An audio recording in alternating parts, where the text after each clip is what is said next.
नमस्कार मित्रांनो, मी माटुंगा पूर्व येथे या डिसेंबरच्या अखेरीपासून तर आज तागायत सोशल मीडियावर एक व्हिडिओ व्हायरल होतो आहे का माटुंगामध्ये 10 रुपयामध्ये सिटी स्कॅन आणि MRI केलं जातं।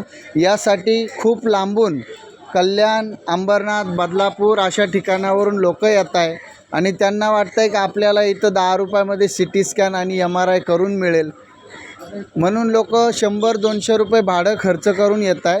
पण वस्तुस्थिती येथे अशी आहे की MRI आणि सिटी स्कॅन हे फक्त BPL रेशन कार्ड धारकांसाठीच आहे आणि या लोकांना पिवळं रेशन कार्ड मागितलं जातं, म्हणजे BPL कार्ड होल्डर्स, म्हणजे दारिद्र्य रेषेखालील जे रेशनिंग कार्ड धारक आहे त्यांच्यासाठी ही सुविधा उपलब्ध आहे। आणि त्याची मुंबईमध्ये खूपच म्हणजे 1%सुद्धा पिवळं रेशन कार्ड धारक कोणी नाही आहे। 90% व्हाईट रेशन कार्ड आहे आणि 10% केसरी रेशन कार्ड धारक आहे।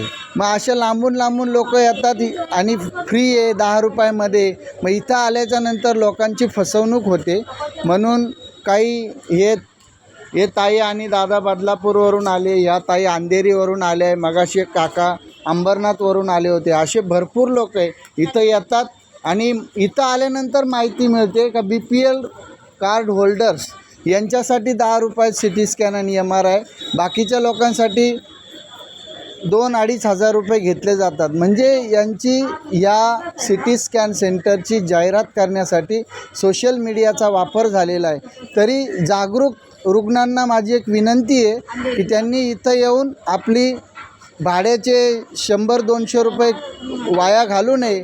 त्याचबरोबर इथं आल्याच्या नंतर तुमचा वेळसुद्धा वाया जातो। तर असं काही नाही घडत, कुणी 10 रुपयात सेवा देत नाही आहे आणि पिवळं रेशन कार्ड कोणाकडे सहसा नाही आहे, तरी लोकांनी येऊ नये। पिवळं रेशन कार्डवाले मुळात आजारीच पडत नाही।